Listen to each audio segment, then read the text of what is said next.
Muy buenas noches, señoras, caballeros, bienvenidos al Gato al Agua. Como usted sabe, la última del separatismo catalán ha sido exigir, digamos reclamar, si usted es más morigerado, la gestión íntegra de los impuestos para Cataluña, el 100%. Es posible que lo hayan dicho porque estamos en campaña, no lo sé. Pero a uno que tiene estas debilidades, el asunto le ha retrotraído a algo que ocurrió en España hace 400 años.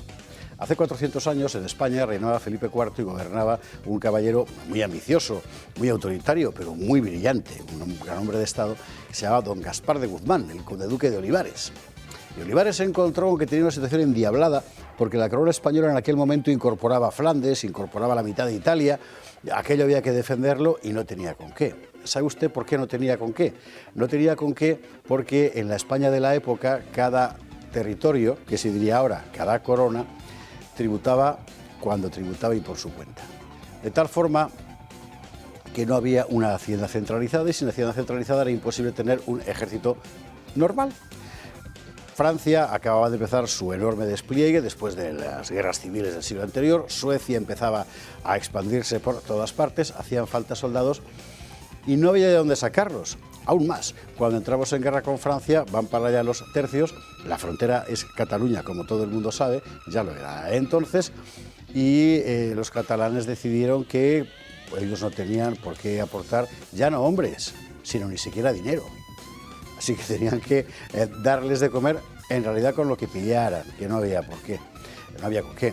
Como era con lo que pillaran, los saqueos fueron inevitables y la revuelta campesina y el asalto de los campesinos a Barcelona y entonces un clérigo llamado Pau Claris, verdad que se levantó y en nombre muy fundamentalmente de la Iglesia, pero sobre todo de la oligarquía catalana, proclamó la República Catalana. Aquello acabó como el Rosario de la Aurora y al final terminó llamando a Francia para que le protegiera. Francia invadió Cataluña, abolió todo tipo de libertad foral, prohibió la lengua, saqueó todo lo que pudo, mucho más que los tercios, ¿dónde va a parar? Y así fue Cataluña independiente durante 10 años como una provincia explotada del Reino de Francia, hasta que empezaron a llamar desesperadamente a la corona española para que echara de allí a los franceses, cosa que hizo don Juan José de Austria. Le cuento esto para que se entienda por qué razón conviene que las haciendas estén centralizadas cuando hablamos de estados. Fundamentalmente porque es la forma de conseguir defender a todo el que haya que defender. Nadie pudo defender a Cataluña en aquel momento sencillamente porque los catalanes estaban negando a pagar los impuestos que le correspondían, en este caso concreto, según la Unión de Armas de Olivares, con la aportación de soldados. No es que no se les defendiera porque se habían negado, no, es que no había con qué, Fíjese usted, apenas medio siglo después llegará Felipe V de Borbón y emprenderá la reforma centralizadora del Estado. Bueno, y hasta hoy. Vamos a ver.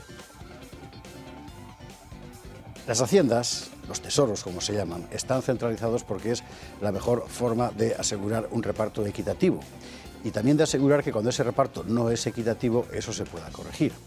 Si vamos a las haciendas locales, entramos en conflicto, porque como ocurría hace 400 años, yo siempre podré reprochar a un señor muy rico de Barcelona, por ejemplo, que trate de hacer negocio en mi suelo. ¿Eso qué significaría? No solo es un retroceso histórico, sobre todo sería un contradios y además una flagrante injusticia, muy particularmente para los cientos de miles de extremeños, andaluces, manchegos, aragoneses, que desde hace más de un siglo han convertido Cataluña en lo que un día fue y ahora al parecer quiere que deje de ser, una región rica. La historia, maestra de la vida.